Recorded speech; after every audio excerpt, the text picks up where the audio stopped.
I want to begin, my dear, with my nephew Trevor sitting in my front room on my settee, drinking my tea, telling me, an 83-year-old woman he had not visited in over a year, exactly what he believed he was owed.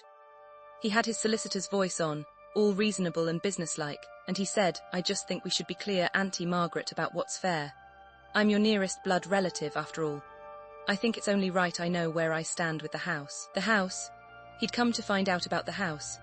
And as he sat there, my dear, so pleased with his own reasonableness, I happened to glance out of the front window, and I saw next door a young woman on her hands and knees in the freezing cold, clearing the ice off my front path, my path, not her own, so that I wouldn't slip when I went out for my milk. And I looked at the nephew on my settee asking what he was owed, and I looked at the girl in the snow asking for nothing, and my dear, in that moment I made up my mind completely. But to understand the decision I made, you must first understand the 9 long years that led to it, and the 2 very different kinds of people in this story. My name is Margaret, and I am 83 years old, and I live in a semi-detached house in a town in the West Midlands, where I have lived for almost 60 years. I never had children of my own, my dear. My husband Ronald and I wanted them very much, but they never came, and when Ronald died, 15 years ago now, I found myself quite alone in the world, but for what people call the wider family. I had a sister, you see, now passed, and through her a tribe of nieces and nephews and their children, and for a long while I told myself that they were my family, that blood was blood, and that when it came to it, they would be there for me. Oh, my dear, the things we tell ourselves, because they were not there for me. Let me be plain about it, for there's no use dressing it up. After Ronald died and I became an old woman alone with a paid-off house and a bit put by, my sister's children fell into 2 camps, and both camps came to the same thing in the end. There were the ones who simply forgot me, who had their busy lives and their own concerns, and for whom an old aunt in a town an hour away was simply not worth the petrol. A Christmas card, perhaps, if I was lucky, signed in a hurry. And then there were the ones like my nephew Trevor who did not forget me but who remembered me, my dear, in precisely the way a man remembers a lottery ticket he's left in a drawer. Trevor kept just enough contact to keep his name in my good books as he saw it. A phone call twice a year, a visit perhaps once, and every single contact, my dear, everyone would somehow turn with a dreadful predictable inevitability to the subject of my arrangements. Had I made a will? Was it all in order? Did I know that if I didn't plan properly the tax man would take half? He dressed it up as concern for me, but I am not a fool, and I never have been, and I knew exactly what Trevor was concerned about, and it was not me. It was the house. 9 years, my dear, this went on. 9 years in which I was, to my own family, either invisible or an asset to be managed. And in all that time, and I want you to hold this number, because it matters, in all those 9 years, not one of them, not Trevor, not any of them, ever once asked me how I was and waited for the true answer. Not once did one of them sit with me of an evening simply because they wanted my company. Not once did one of them notice that I was lonely, or struggling, or frightened. In the small ways an old woman gets frightened. They saw the house, they never saw me. There was one birthday, my dear, my 80th, which ought to be a day a family gathers for, when I sat in this front room in my best frock, with a cake I'd bought myself, half hoping, the way you do even when you know better, that someone might just turn up. And no one did. Not one of them. There were 2 cards on the mantelpiece, both signed in haste, neither with a single line of anything personal in it, and the telephone rang once, in the evening, and it was Trevor, and even then, my dear, even on my 80th birthday, he found a way before he rang off to mention that he'd been reading about inheritance tax and thought we really ought to have a proper chat about the house sometime. On my 80th birthday. I put the phone down and I cut myself a slice of my own cake, and I ate it alone in the quiet. And I thought, well, Margaret, this is what you are to them, and you may as well stop pretending otherwise. It was Hayley who saved that day in the end. She came round at 8 o'clock with little Kai, who was about 5 then, and a single cupcake with a candle in it that they'd made themselves. And Kai sang happy birthday in that wobbly little voice. And I cried, my dear, but not the way I'd cried earlier. And do you know, my dear, after a while I stopped minding very much about the family, because something far better had moved in next door. Her name was Hayley. Hayley moved into the house next to mine about 9 years ago, a young woman of perhaps 25 then, with a little boy of 3 called Kai, and as far as I could see, not much else in the world. No husband. Kai's father had gone before the boy could walk, much as in too many young women's stories these days. Not much money. She worked shifts at a care home, hard work and poor pay, and she struggled, my dear, anyone could see she struggled. When she first moved in, I confess I didn't expect much. I was an old woman, she was a busy young single mum. I assumed we'd nod over the fence and otherwise live our separate lives the way neighbours mostly do nowadays. I could not have been more wrong about that girl. It started with small things, the way real kindness always does.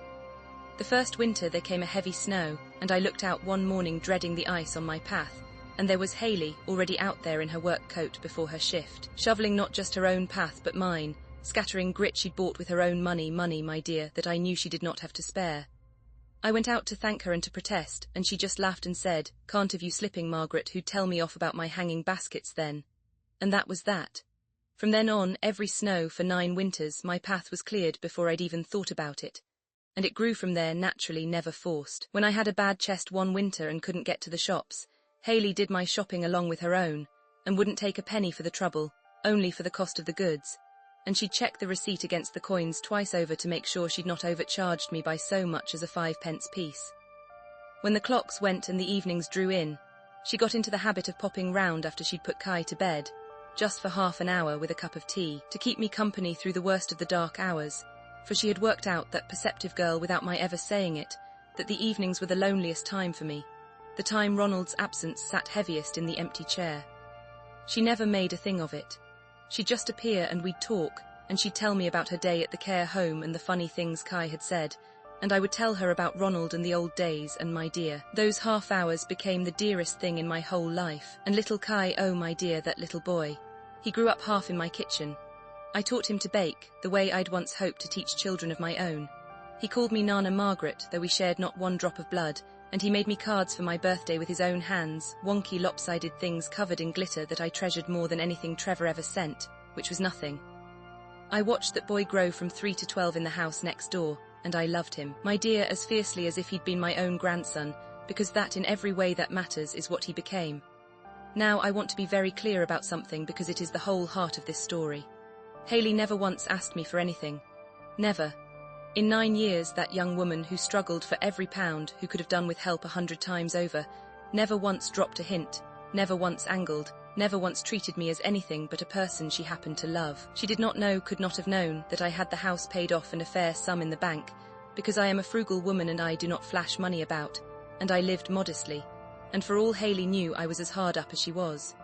She was kind to a poor old woman she believed had nothing to give her.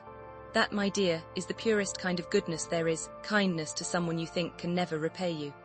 And it stands in such sharp contrast to my own family, who were attentive only in proportion to what they thought they'd get, that the comparison wrote itself. I think often of one particular evening, my dear, that showed me the whole of who that girl was. It was a filthy night, rain coming down in sheets, and I knew Hayley had had a dreadful day. A resident she was fond of at the care home had died, and she'd done a double shift, and she was bone-tired and grieving, and she had Kai to see to besides. And still, my dear, at 8:30, there was the soft knock at my door, and there she was, soaked through with 2 cups of tea, because it was our evening and she hadn't wanted me to sit alone. I said, "Hayley, love, you should be in your bed, not minding me, not tonight of all nights." And she said something I have never forgotten. She said, "Margaret, on the bad days, looking after you is the thing that reminds me people are worth it. You're not the one being looked after. You're doing me the favor. Now you tell me, my dear, you tell me where in my whole grasping family I would ever have found a heart like that. A young woman drowning in her own troubles, who saw kindness to a lonely old neighbor not as a chore but as a lifeline for herself. That is rarer than gold, my dear. That is rarer than gold, and I knew exactly what I was looking at. I was keeping accounts, my dear, all those years, though no one knew it. Not accounts of money. Accounts of kindness. In my heart I kept a quiet ledger, and on one side of it was a family that saw a house, and on the other was a girl who saw a lonely old woman and a little boy who called me Nana. And as the years went by, that ledger grew more and more lopsided, until there was really no question left in it at all. The night that settled it for good was the night I fell. It was about 2 years ago, my dear. I'd got up in the small hours, and I slipped on the landing, and I went down hard. And I couldn't get up. I lay there on the floor in the dark, 81 years old, with a hip that wouldn't work and a telephone 3 impossible feet away.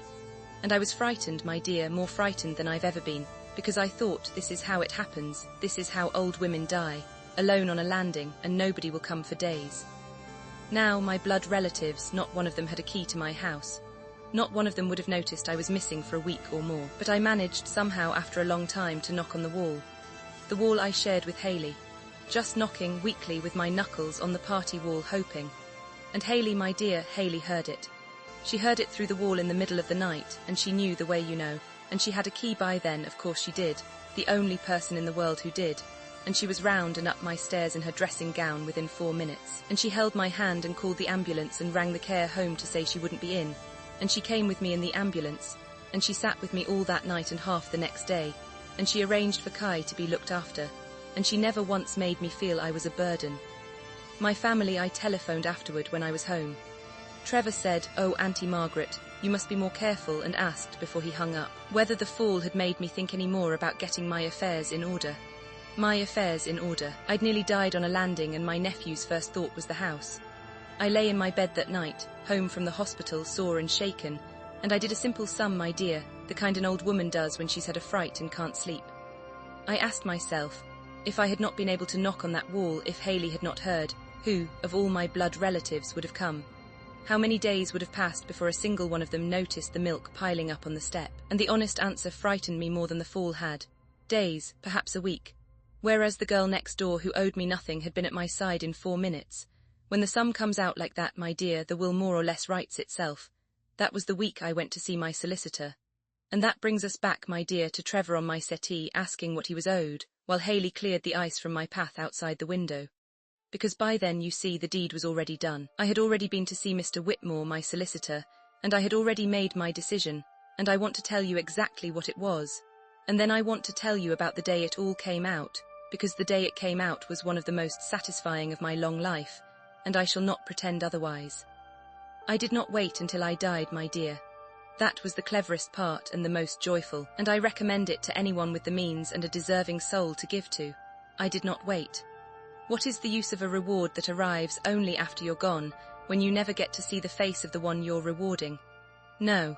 I decided I would do it while I was alive, while I could watch. So I sat Hayley down, that frightened, kind, hard-working girl, and I told her the truth at last, that the lonely old woman she'd been so good to for 9 years was not, in fact, poor at all, but had a house and a tidy sum and no children, and no one in all the world who had shown her a fraction of the love that Hayley and Kai had shown her freely, expecting nothing. And I told her what I had done. I had cleared the debts that had been crushing her, for I'd learned, over those evening cups of tea, of the loans she was drowning under, taken out just to keep Kai in shoes and the heating on. I had set up a fund with Mr. Whitmore for Kai's education, so that bright, glittery card-making boy could go as far as his talents could take him, which his mother could never have afforded. And I had changed my will so that this house, the house Trevor had measured with his eyes for 9 years, would on my death go to Hayley and Kai, the family who had earned it not with blood but with 9 winters of cleared paths and soup and company, and a knock answered through a wall in the dark. Hayley, my dear, when I told her, did not whoop or thank me or do any of the things you might expect. She cried, and then she got cross with me, actually cross, and said, "Margaret, I didn't do any of it for this, you must know I didn't. I don't want your house, I just want you." And she meant it, she truly meant it. And that, my dear, that response was the final proof, if I'd needed any, that I had chosen exactly right. Because the ones who deserve it are always, always the ones who don't want it. That is nature's little joke, and her great wisdom all at once. The change in their lives, my dear, was the great joy of my old age, and I got to watch every minute of it, which is the whole point of giving while you're still here to see. The crushing weight came off that girl almost overnight. I watched her shoulders come down from round her ears, watched the grey worry leave her face, watched her laugh more easily. She was able to drop one of her shifts, which meant she was home for Kai of an evening for the first time in his life, and that, my dear, did more good than any sum of money, for a boy needs his mother more than he needs anything. And Kai, that bright boy whose talents would have been wasted, the way so many poor children's talents are quietly wasted in this country, Kai got his chance. With the fund I'd set up, he could think about staying on, about college, about a future that had been firmly shut to him by the simple fact of having no money, and was now thrown wide open. I have lived long enough, my dear, to know that the cruelest thing in the world is a clever child with no door to walk through. I had the means to build that boy a door. What on earth was I saving it for? For Trevor to spend on a bigger car? No. I built the door and I watched Kai walk towards it, and there is no inheritance, no comfort, no anything that money can buy that comes close to the worth of that. And Trevor, well, when Trevor sat on my settee that day demanding to know what he was owed, I let him finish his tea, and then I told him, very calmly, exactly what he was owed, which was nothing, and exactly why, which was that in 9 years he had asked after my house a dozen times, and after my heart not once. I told him that the girl he'd no doubt looked down on, the single mum next door, had been more family to me than all my blood put together, and that I had rewarded her accordingly, while I was alive, so that there could be no contesting it and no muddle. You should have seen his face, my dear. The reasonable solicitor's voice quite deserted him. He spluttered about blood and fairness and what Ronald would have wanted, Ronald, who he'd barely spoken to either, and I just looked at him, and I said, Trevor, love, you reap what you sow. You sowed 9 years of asking what was in it for you, and this is the harvest. I'm sorry it isn't bigger, but it's exactly the size you planted. And he left, my dear, and he has not been back. And do you know, I have not missed him for a single moment, because you cannot lose what you never truly had. Word went round the family quick enough after that, of course. These things always do, my dear. The moment money is involved, the telephones run hot that have been silent for years. Suddenly I was very popular indeed. A niece I'd not heard from in 6 years rang to say how she'd always meant to visit more. Another sent a great showy bunch of flowers with a card 3 paragraphs long, all of it about how much I'd always meant to her.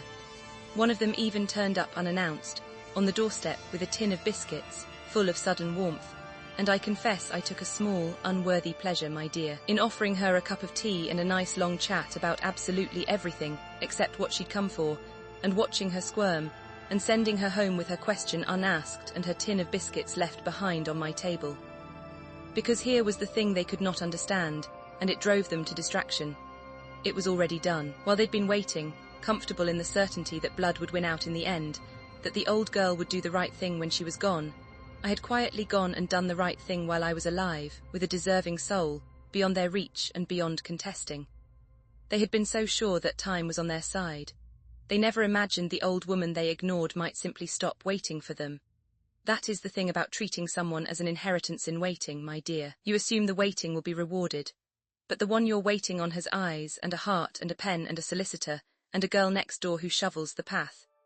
Now here is the lesson, my dear, and it is the oldest one in the world, but we forget it, so it bears saying again. You reap what you sow. Not always in money, usually not in money at all, but in love, in loyalty, in who comes when you knock on the wall in the dark. The people who treat the old and the lonely as assets to be managed, as inheritances in waiting, as problems to be visited twice a year. They are sowing exactly what they will one day reap, which is an old age of their own in which someone somewhere sees them the very same way. And the people who are kind for no reason, who shovel the path and bring the soup and sit through the lonely evenings expecting nothing, they are sowing something too, my dear, something they cannot see growing. And it does grow, and one day, in ways they never imagined and never asked for, it comes back to them. Not always.